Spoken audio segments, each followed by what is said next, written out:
Okay, good afternoon, and we're live for this e-Memoir webinar. This afternoon, we've been joined by the Growth Hub down in Coventry, and we're looking at a GrowthKit, business support platform to help businesses grow.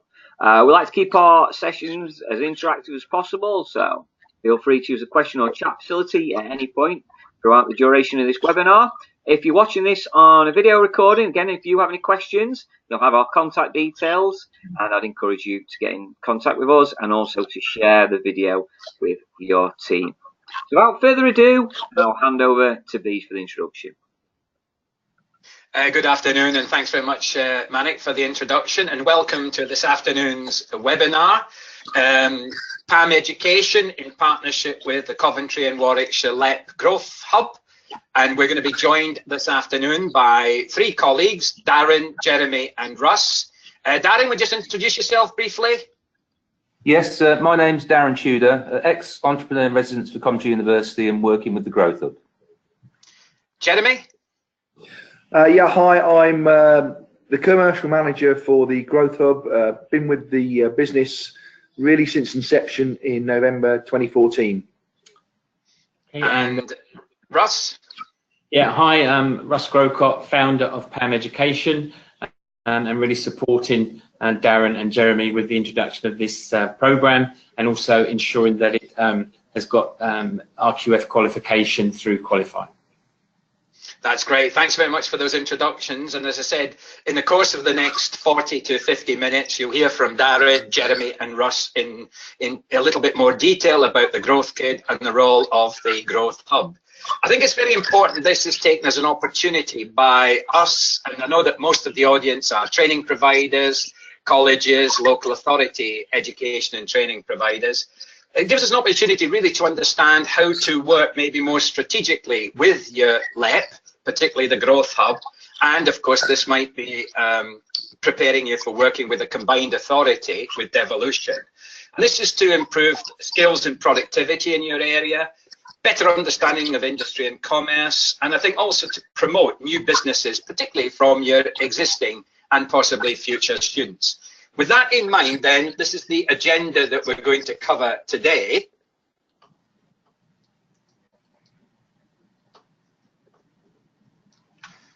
Hopefully, by the end of this webinar, you'll have a better understanding of LEP growth hubs and their functions, the services they provide and the benefits they bring. We'll be looking at the GrowthKit in some detail and how it works. Russ will be looking at the new business qualification at level 4, which he's mentioned already. I will then pick up on some of the wider applications for us as education and training providers and some of the opportunities I think working with a Growth Hub and the GrowthKit provides. But we'll also be looking at the benefits of the GrowthKit for the new role of the careers leaders, something that all of us as colleges and training providers and schools have already had to address. Is going to be a key role that you've got to have in place by 2020. We then want to end up with a nice open question. As a result of listening in on to today's webinar, how do you think your organisation can become a strategic partner working with the LEP, combined authority, employers and other strategic partners in improving the investment flow into your area, job and wealth creation, and obviously that's about skills and productivity, not only in your local area, but in your region. So hopefully that's what we're going to achieve over the next, as I said, 45 to 50 minutes. So if I just hand over now to Jeremy to tell us a little bit about growth hubs. Yeah, certainly. So the Growth Hub network was born out of the LEP network. And for those who don't really know much about the LEPs, LEP stands for Local Enterprise Partnership, and it is basically a working model that brings the private sector and the public sector together around one table to look at the challenges and the problems within the area and come up with answers and solutions to those issues. We in Coventry and Warwickshire have two large authorities, being Warwickshire County Council and Coventry City Council, and then a number of local authorities and districts. And one of the challenges is to deliver the right support when it's needed in the right areas. And we've been quite fortunate, especially in Coventry, Warwickshire, where the LEP has worked extremely well. And out of the LEP network, as I say, there's 39 of them around the country. One of their programs of support that came out in early 2014, they recognised the problem with the interaction between business and the public sector. The public sector often come out with business support programs that they think they will work in the business environment, but it does create a massively confusing sector for business. And one of the issues was that businesses either didn't know where to go for the support, or accessed the wrong support at the wrong time, or got a little bit fed up with the system that they had to go to access support. So the LEPs decided to have what's called a growth hub, and we are basically an organisation that we're all in Coventry and Warwickshire anyway. We're all commercially trained people, been in business, had businesses, set up businesses, sold businesses, and worked in business for all of our careers. And we're really the front door for business. So we encourage all businesses in the area to come and speak to us about not only their growth ambitions, but any issues or problems that they may have. And we're here to signpost them into relative services that can support that ambition. And that is not just now, it's developed. It used to be just into public support organisations, but here in Coventry, we do an awful lot of B2B introductions as well.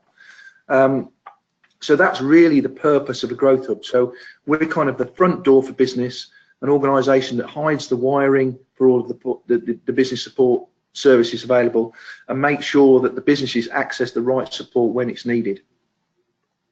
And so what kind of services do you offer in Coventry and Warwickshire?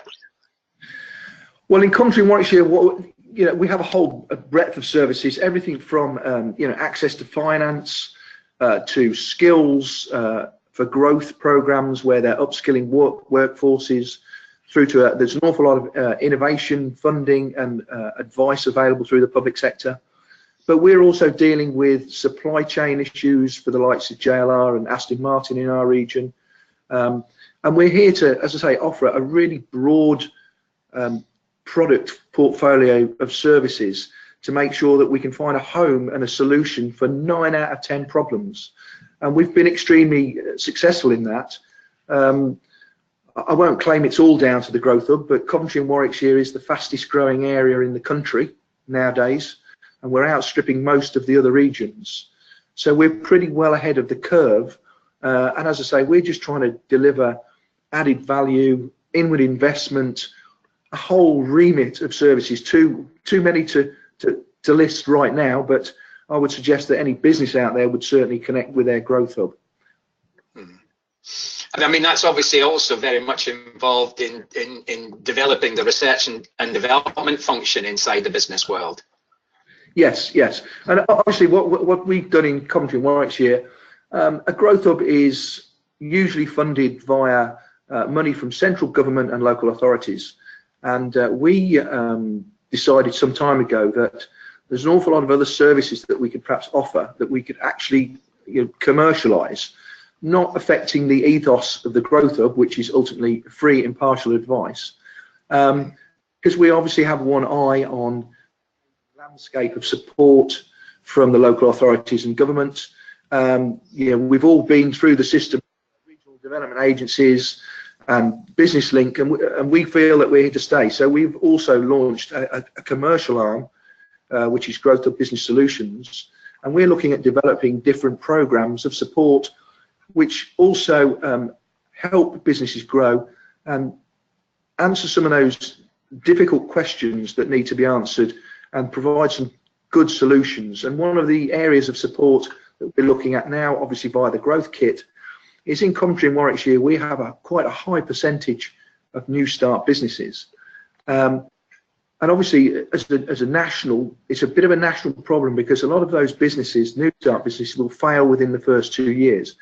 And we really strongly believe that's because there's not enough support and guidance involved at early stage. So our view is that we can help businesses stop failing by, in some instances, actually stop them starting in the first place, because they don't have the right tools and they're not involved or aware of the right processes to make that business work. So this is where we've joined forces with Darin and Russ to develop this toolkit. So it's an online learning tool, and it teaches you about the whole process from the risks and rewards of starting a business through to exit strategy and everything therein. So it's really forearming people who are looking at starting a business with the information that they need to make that business successful. And I think using this kind of tool, we can then buck the trend of 3 to 4 out of 5 businesses failing within the first 2 years, because it is generally about information and guidance, and that's why businesses fail. And obviously some of the businesses you're working with in the area are national, aren't they? Yeah, we have quite an unusual landscape in the fact that we have a lot of, or quite a few very large players in the area. We're fortunate, obviously, to have Jaguar Land Rover, Aston Martin, Severn Trent head offices here, National Grid head offices here. But then we do have a little bit of a jump into SMEs, and the majority of those SMEs are small and medium-sized enterprises rather than the larger end. And that's one thing that we're also trying to address, is help businesses scale up. But yeah, we have a lot of big players in the area, and we're very involved with them because they're obviously looking at supply chain opportunities and supply chain challenges. And one of the things, Jeremy, that I'm just going to pose to some of our listeners, how many of you, this is to the listeners, how many of you are aware of or are currently working with your local growth hub? If we can just get a quick show of hands or any comments from those listening in, how many of you are aware of, or better still, are working with your local growth hub? And we've got a couple of hands going up, Marek. Yeah, a couple of hands there. Yeah, feel free to use the raise hand icon or emoticon as well, or you can just drop a little message in using a question or chat facility. But yeah, there are a couple of hands going up there. Good work. Thanks for that. We've got one, I think must be a college. It says here the commercial development team are very actively working with the local growth hub, mostly on skills. Is it skills bank and apprenticeships? So there's some evidence there of some of the people listening in actually already working with the local growth hub. So that's promising.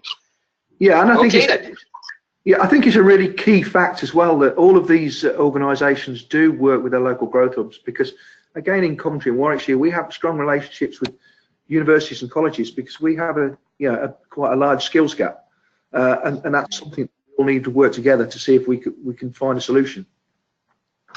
Absolutely, Darin. So when you look at, sorry, Darin, Jeremy. So you mentioned the business solutions. Yes, business solutions. As I say, because we're publicly funded, a lot of publicly funded organisations talk about sustainability, and their sustainability is just look for another pot. Excuse that expression, but we thought we'd actually try and put our money where our mouth is because we're all commercial people, and the Growth Hub has a really good brand, and there is opportunities for us to develop new products and services that will ultimately help the market and assist companies to grow and help us achieve our growth ambition for the sub-region. But there are some of those products and services that we can actually charge for, that don't step on the toes of the ethos of the Growth Hub, which I've already said is free impartial advice. So we have, I think we're the only Growth Hub in the country to actually have set up a commercial business, which is Growth Hub Business Solutions. And we're actually looking at opportunities to drive revenue to support the Growth Hub long term, in case the funding dries up. If the funding wasn't to dry up, the money that we would produce, we would then reinvest back into the local economy. So it's certainly not a get-rich-quick scheme for anybody. It's all to do with the improving the sub-region's economy, and whatever we can do to help, obviously, that's what we're looking at doing. And this is one of the products the GrowthKit, the Business Solutions have taken on board and invested in, as we see it as a key area of support that's missing at the moment. And there's a question there. Well, obviously, one of our governors of an FE college is going to find out if the college is actually involved in working with the Growth Hub or aware of the Growth Hub. But one thing you've said there was quite, I think, critical, is that from a college perspective or a training provider's perspective, you mentioned skills gaps. How active are you involved in things like talent finding? Yeah, very active. We work quite closely with both of our. We're fortunate to have two large universities here. We work very closely with them, but it's matching those talents to the requirements of the area, because sometimes the talents aren't being matched, and also the ability of the people coming off these courses to actually work in business is sometimes not there. So we're trying to encourage and work with these guys to make sure that happens. You know, I'll give you an example. Aston Martin in our area presently have 400 vacancies, and we have two major universities. So we need to sort that problem out. Yeah, and I'm sure that some of the colleges would also want to make sure that some of their graduates or students that completed got those opportunities as well. Indeed, yes. And okay. We welcome connections from all of those providers at the same time, because that's what we're here for, is to really fill those gaps and join up the dots. Well, you've mentioned the GrowthKit, so let's hand over to Darin to tell us a little bit more about the GrowthKit. How does it work? Okay, so the story and the strategy and the inception of the GrowthKit will come later on in the presentation. But first of all, I'm going to go through how it works, and then I'll hand over to Russ to talk about the actual qualification behind it. So you can see with the flow diagram the steps it works. Effectively, you get a unique password which gets the student, SME, user into the online community. So effectively, it's a gated community for the users. It's therefore protected and insular from anyone else, and it gives you that community involvement. So step one is you get your password. Second one, you register to access the content. But we've actually developed and enhanced it over the past 6 months to be far more of a blended learning tool. So the content is critical, but just as important as we've found as we're developing is we've got a number of forums. So the user can dial direct into them forums to have direct online contextual conversations with other people. There's an inbox, so you can effectively get through to me, who wrote the toolkit, through the adjudicator to actually ask specific questions. So if at section 3 of the toolkit you're stuck, or how would it apply to your particular environment, you can provide through the inbox a specific tailored question. We've got also a basic version of chatbot, which is, as you know, an automated chat facility to a lot of the more routine questions, which grows and develops as you go. That we know is going to be one of the most important factors. Once you're registered, you're online for the system for a complete year, the academic year. So how fast you do the toolkit is up to you, but that whole community is open to you. And that's a really important step forward for the toolkit. So then when you're actually going through the toolkit proper, it's sections 1 to 19. Very, very critical is it's been written to be in the correct sequence for a complete business process. Far too often businesses skip critical steps, they miss out steps, they're not aware of steps, and that sequence, and basically each section has got a mixture of knowledge, checklists, which give great guidance and have been market tested. They can go at their own pace, they can go whenever they want, 24/7, 365. Once you've been through each particular section in the right sequence, then you've got a revision test. I've written the revision tests. It's an easy vote for Joe checklist. As long as you've read the content and you've understood it, you'll get the answers. It's completely interlinked.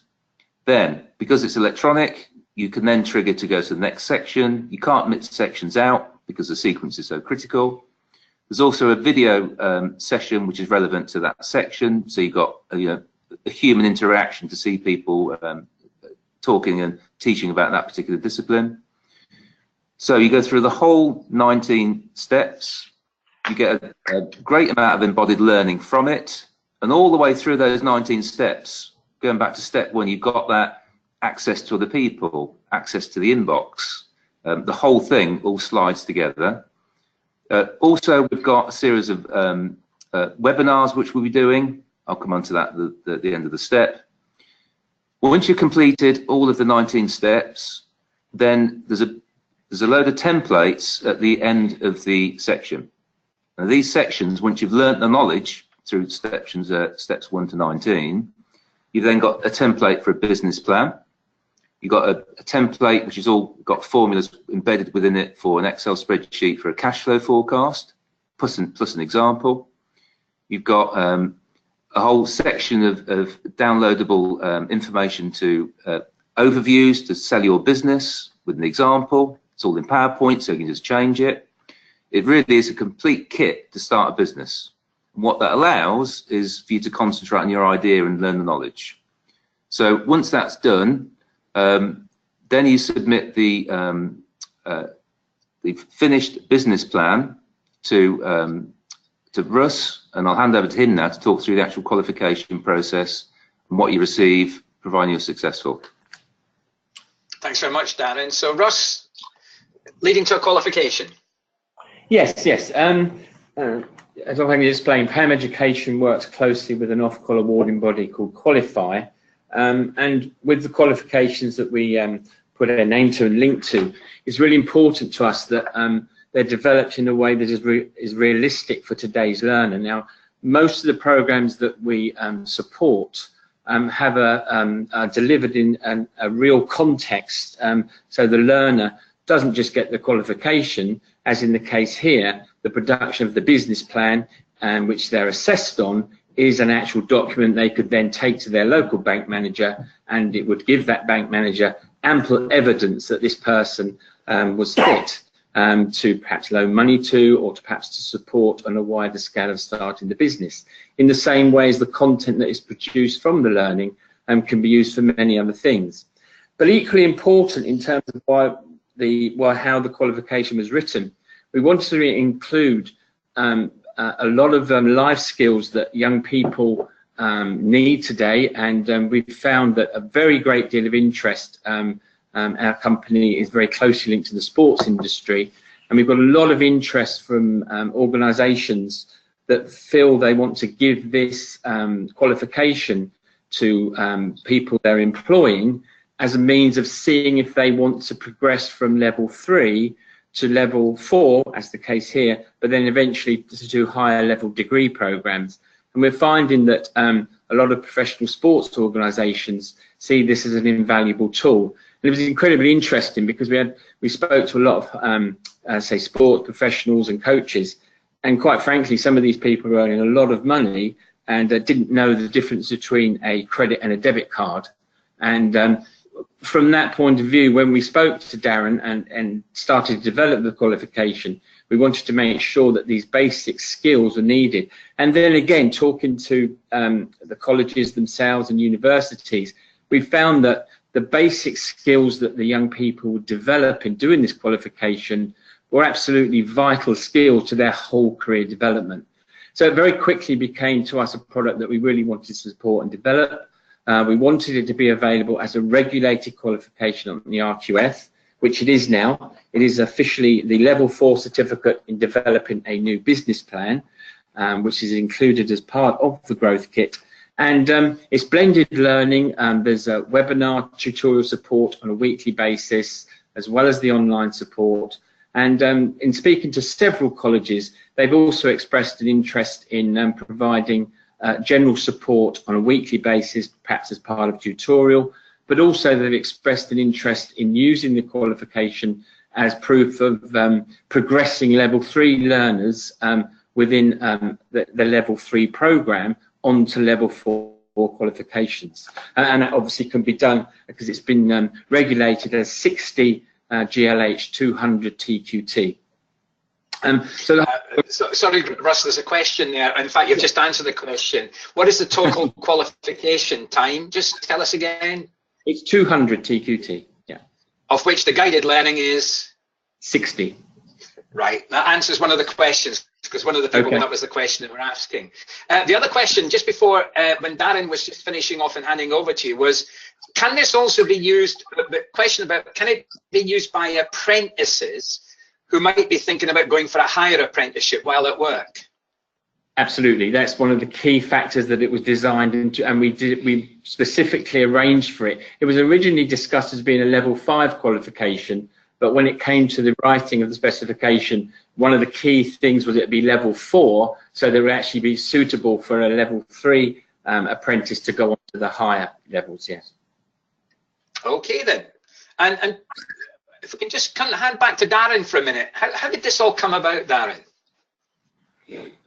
Well, I've come from a very strong business background throughout my career, and I'm not a traditional academic with a degree. I actually did an apprenticeship in the RAF as an aircraft engineer.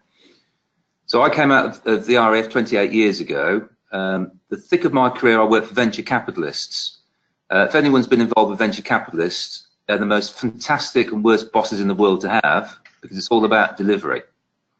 So I actually spent 12 years working for them. We ended up being the 54th fastest growing company in the UK.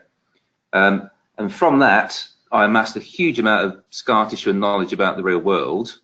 When I was approached by Coventry University, who I have to say, one of the most entrepreneurial universities in the country, they pride themselves on it, put a huge amount of effort and investment into it. What they wanted was somebody with real depth of experience to review their current offer. So, working for venture capitalists, there was this trick they taught me many years ago called mapping and gapping, which basically you sit down and look at what's in front of you on offer to somebody knocking on the door of university and say, what have you got to offer me from an entrepreneurial perspective? And again, because I wasn't coloured by a university background, I was just open to what was in front of me, and bearing in mind that Coventry are very good at it, I found that it was pretty much a black and white picture. You could do a 3-year degree in entrepreneurship and business, huge commitment and cost, as you can appreciate. You could, as an outside business person, come in and do a year's MBA, or you could sit down in the library, of which they've got an extensive one at Coventry, and plough through hundreds and thousands of books, or spend hours and hours online. So there was nothing in the middle. So I then sat down with a whole raft of different students from all over the world, quite frankly, and what they actually said they wanted was something which covered all bases. Just the right tempo and level. 4 or 5 of the students, coined the phrase, an MBA light, if you like. So I was instructed by the university to go and find this MBA light commercially, and then they would buy it and put it into the system. But that's where it got interesting, because I couldn't find it. I knew what it needs to look like, but couldn't find it, because on the open market, as I discovered, huge detail about lots of different subjects, but not one spanning all of them and then joined up, just the right level perspective. So I went back to the board. They instructed me to create it. So that's what I did in 2017. And there's a question, because obviously before you've obviously tested in the market, there's a question coming through. And this is for Russ, and I think for myself as well, from Kay. Good question. Is the certificate fundable through an advanced learner loan? Yes, is the answer yes. We're waiting for the actual values to come through, because the qualification was just literally uploaded onto the system this week. So we're still waiting for the values to be confirmed, but it is definitely student loanable. Yeah, because I think the minimum value for anything is £300. So I reckon this would be well above £300 given the total qualification time. Yeah. So, but we will confirm it, Kay. If you look at the most recent version of the catalogue or the hub, that will obviously be the one that confirms it. And I think certainly it'll be confirmed from the beginning of August of this year. Thanks for that question. Darin, how was it tested? So when I sat down, and it took me 6 months to write the toolkit. It took me a month to actually write it in full depth, but the trick was it took me 5 months to collapse it down so it couldn't be collapsed anymore. That was the trick. That's what took most of the time. But again, because of my venture capitalist background, never assumed check. So I went, before it was even presented to the students, I went to a number of banks. In particular, the outputs, which is the business plan, of which the qualification comes from, the Excel spreadsheets, all of the customer-facing stuff, the terminology, and there's checklists in there for engagement with banks and funders. And I had some banks check the toolkit in its draft form for me. They made amendments, we took them on board, we incorporated them. Also with private investors, because a lot of the students would be looking for private investments, especially with startup scenarios. I have to say, the reaction from private investors was fantastic. They spend an awful lot of time going to see lots of people, and one of their big frustrations is they see lots of great ideas, thoughts and plans, but they haven't got the commercial depth to back them up, which precludes them from investing. So they got very involved, to the extent here in Coventry, unless you've been through the Growth Toolkit, a lot of investors won't even see you in the first place. Also students, once we got to that stage, I sat down with a lot of the students and went through it. Anything they weren't sure about, we corrected. It's a complete multinational university here. We cover about 50 different countries, and we made sure that everything was correct across the whole globe, effectively. And also, quite importantly, is large corporates. I went to see some large corporates, of which we've got lots around here. They put their spin on it, and they were very excited because that would make, from their perspective, a lot of the students coming to see them far more employable, because it fast-tracked their commercial knowledge of actually gaining it themselves in anger.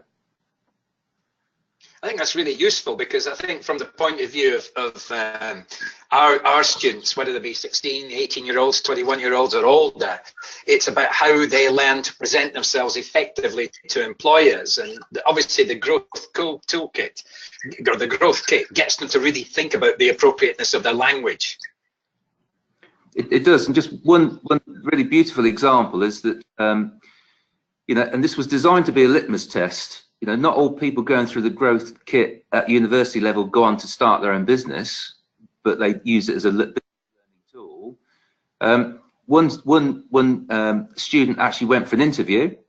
That interview had seen about 30 different students, all for the same role. It's a very attractive role. And they asked the same question. By now, it was sort of, you know, getting information overload. It's towards the end of the process. And they said to the student, like they said to the other students, so what do you know about our company? And the student said, I looked at the website and see that you're part of an MBO. Oh, right. What's that? Management buyout. Okay, right. Have you got any questions on that? Yes. What did you pay for the business? Well, what do you think? Well, 2 to 4 times operating profit would be about right. Well, we paid 5 times of it. And that whole conversation completely changed, and they got the job because it puts them in a completely different space. I think that's a good example, Darin. And just want to remind us again of the actual content. What's in the Growth Kit? Okay, so it's 3 distinct parts. Part 1, which is the step 1 to 19, is effectively the guide and workbook. I mentioned it's all in the correct sequence, so it's cradle to grave from a business. Everything's in there. Content, real life examples and personal experience, templates. Every single word's been written by myself, so that whole, you know, single sway of the personality shines through it. Part 2, then once you've been through the knowledge, and again, because it's electronically sequenced as such, you can't skip it, you then come to your own business planning tools. So you've got the business plan, which is a template. There's guide notes within the Word document, which you can then use to help fill it in and then delete them afterwards. You've got a cash flow forecast, all formulated up with an example and things to watch out for. You've even got prospect and funding pipeline trackers. They're just simple Excel spreadsheets, but they're absolutely critical to, you know, track your own pipeline for prospective customers, funders, everything to go with it. And then absolutely critical on top of that is once you've got your business, you've got your plans, you've got everything lined up, you've got then go and face the marketplace, either virtually or, you know, electronically. You then get words and overview documents, which are examples, and we've used examples of the Growth Kit. So the example you've got is what you've just been through, two forms: a face-to-face selling document, so that's if you sat in front of somebody, you then just change it to your own business idea. A distance selling one, very different, that's more where you send it electronically in a PDF document. Again, you just change it to your own business. And very importantly, because the selling never stops, up, down, left or right in business, you get a checklist of 50 reminders, which I still use to this day. I think that's actually quite useful, because we got another comment here from someone says, could this be used by students on things like young enterprise activities in the years 12 and 13? Yes is the short answer. Young enterprise is a great scheme. It's very much more focused on the mechanics of business formation, creation and management, which is great and a very, very good insight. So yes, it can, but this is far more of a workaday practical tool. So you take your whole business idea and the journey is all laid out in front of you. And we've got another comment here. We're doing Dragon's Den with our students. Again, this would be give them a useful framework.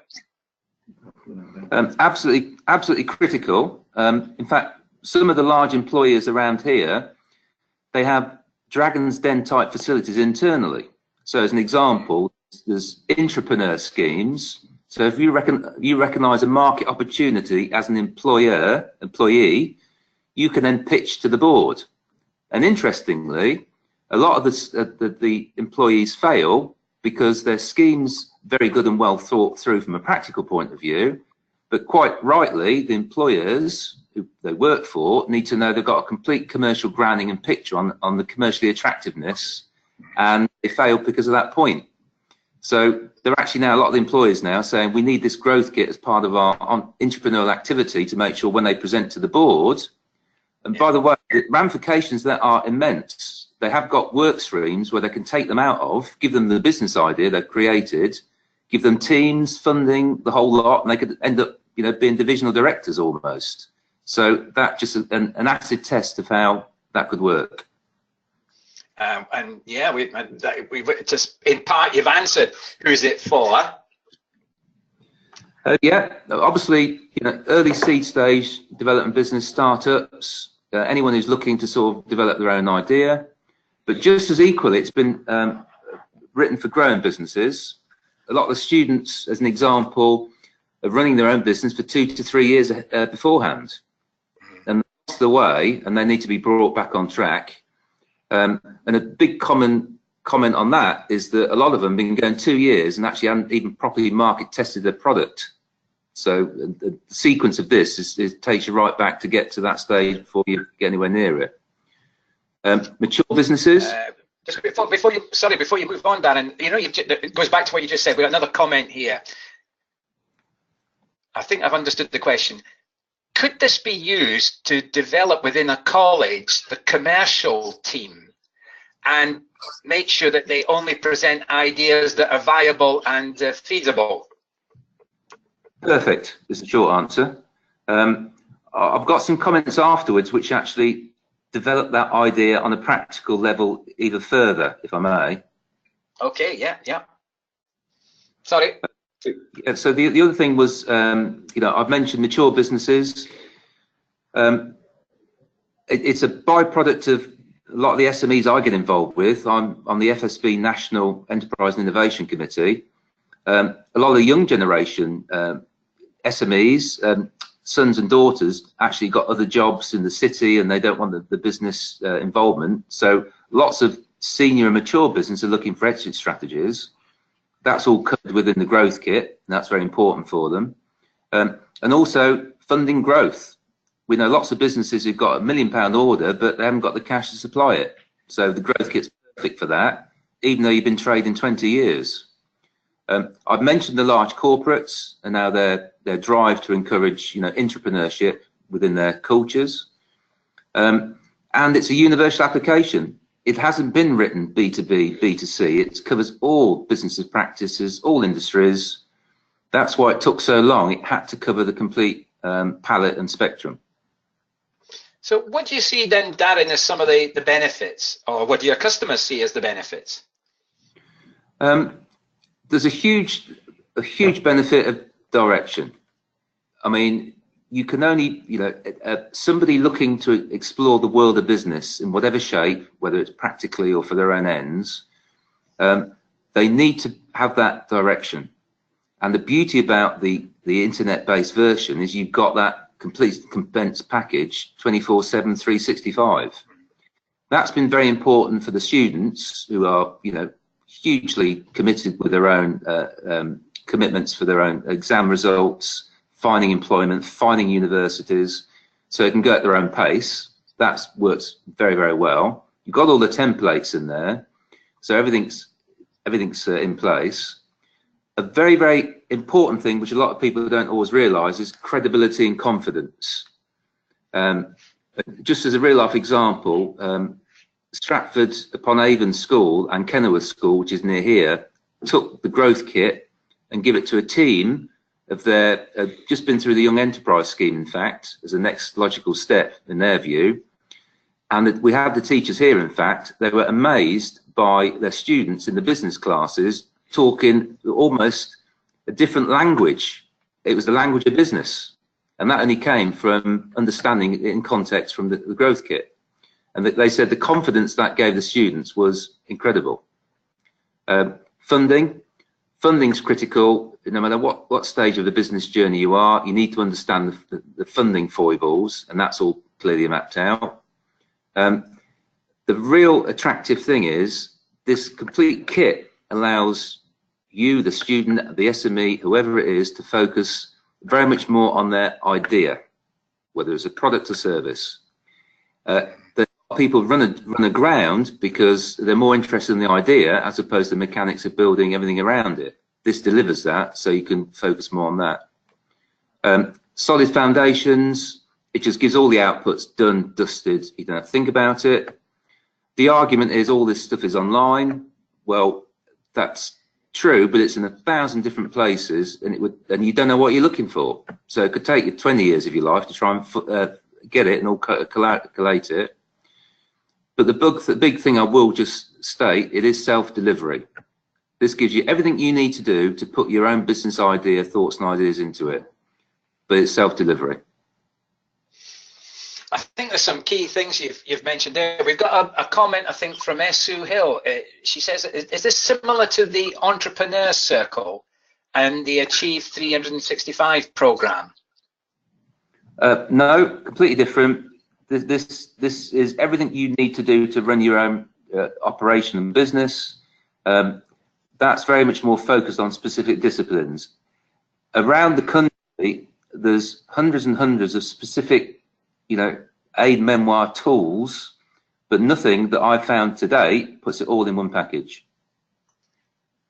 Okay, that's thanks for that. That's a good answer to that question there. A couple of things immediately come to bear, and we've got loads of questions, so I'm trying to manage the questions. Some of them actually relate to this next bit, but I think I'm looking at this now, Darin, as a potential user, of a director of 2 training companies, and we immediately started to see some golden opportunities, just as we were reflecting on the value of the Growth Kit and our relationship also with the Growth Hub. And I think you've already highlighted how important this is to offer some of our level 3 learners, not just on study programs, but also on apprenticeships, but also some of our adults, we've already mentioned loan funded, to give them a chance to do a level 4 qualification. That partly means that there's an element of differentiation, stretch and challenge, but don't forget, for some of your 16 to 19-year-olds, this could also be part of an extended project, and obviously also earn the extended project qualification. So something to bear in mind, particularly for your study program students. Darin and I discussed how it might provide a framework for the work of careers leaders, and he'll look at that in a moment with you, which of course we will have to have in place by 2020. I think I can also see great potential here from our relationship with the Growth Hub and the skills developed through the Growth Kit, that this will actually access for some of our T-level students in future, those 45 to 60 days of high quality work placements, because they'll be better prepared. And certainly if I was an employer and I was interested in what a person was bringing to me, the fact they'd actually used the Growth Kit and had that language of business or an idea or a project even to develop I think would make me as an employer more likely to want to take that person on in a placement. I immediately saw benefits in terms of the Gatsby benchmarks. This includes encounters with employers, understanding local labour market information, experience of the workplace, as well as encounters with HE. The fact that it is a level 4 program, I think, allows an articulation which I know quite a lot of learners are looking for. We've got level 3 loan funded learners that are looking for a short level 4 program that is about developing their own business plan, for example, with hairdressers and beauty therapists. I don't know if any of you who are listening in have been involved in any way with institutes of technology, because I think, again, looking at that, working in partnership with the combined authority, the LEP, the business world, the local authorities, higher education, as well as employers, this would be an ideal tool and an ideal method of doing it. If you're looking for devolution, and some of us will have devolved combined authorities in place, making decisions about local needs in terms of skills from employers, in terms of social and educational needs, then again, look at this as an opportunity to develop some level 4 provision that might act as progress, or might help some of your adult learners to secure employment or to set up their own businesses. But I saw a more general thing, and you've already mentioned it, Darin, as well as Russ, is that, and it goes back to Jeremy's sort of improving our understanding of the world of business and locally and regionally. What about developing that enterprise culture in our own organization?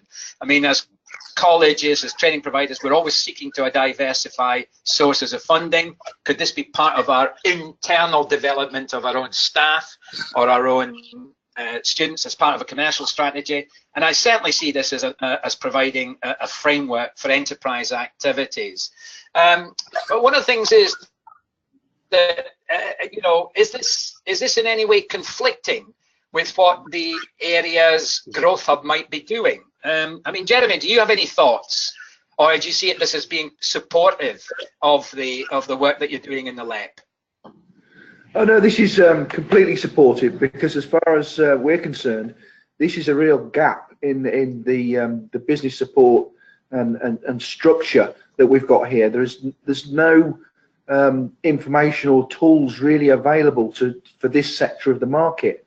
Obviously, we want to encourage people to start businesses, get involved in businesses, but that's a really difficult and lonely place for a lot of people, and there's no real programs available, and that's really why we've hooked up with Darin and Russ here, to see if we can plug that gap in the market, because that's ultimately what the Growth Hub is about, and especially on the commercial side, is to find solutions to problems and issues that we have in the area, because ultimately our role is to grow the economy of the sub-region.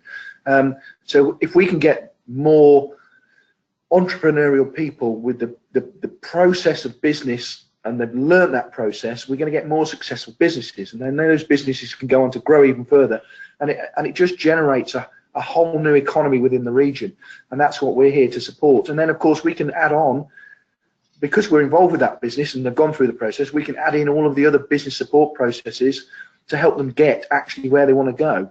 And then coming back to obviously the filling this skills gap, I think if not necessarily younger people, if people have a better understanding of business when going for an interview,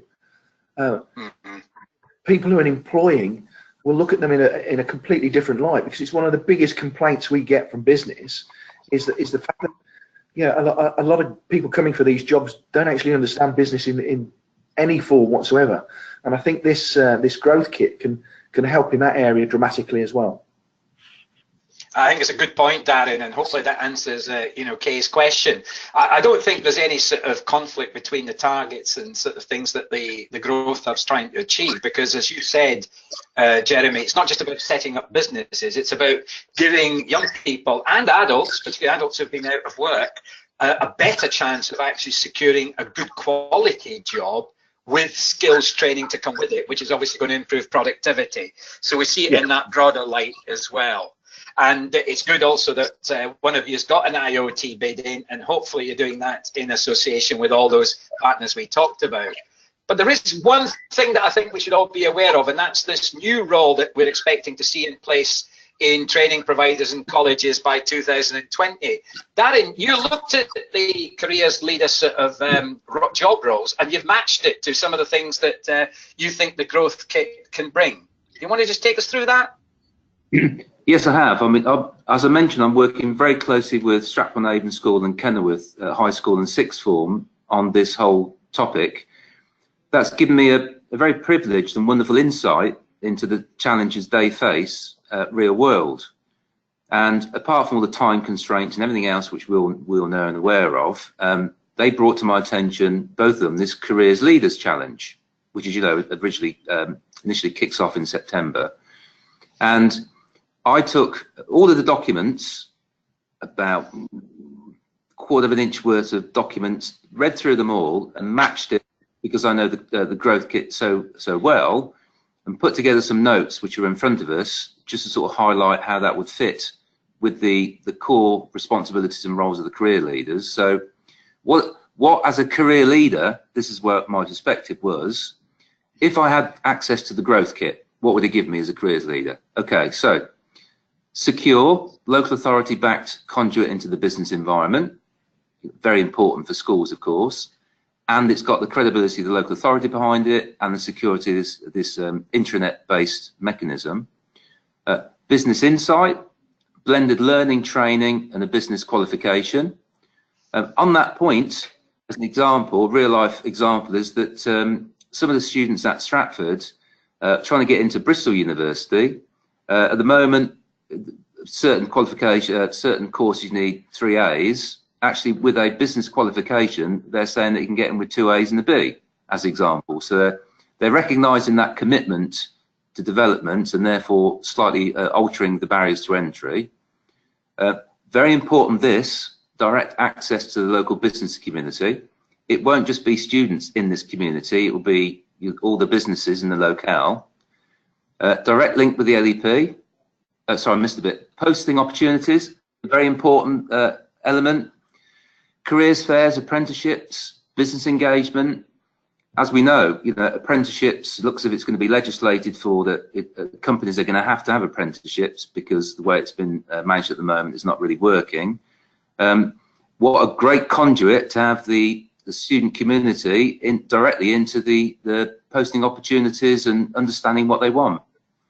Very important nationally is the link with the LEP. Opportunity to understand and fill the local skills gap by plugging into the local requirements. As we also know, some FE providers have focused on one particular discipline. That discipline's fantastic, it might attract a lot of students, but if it's not a match with the locale, then there could be all sorts of issues with work placements. If it's not a correct match, it's not a correct match. How do you find out? You just ask the business community and make sure the appetite's there. Business understanding via the webinars, the templates, real world insight. This really is a fast track into business. You've got 28 years worth of experience condensed into this one package. Business startup as a career path. A young student environment, it's the best time ever with a lack of commitments to actually start your own business up.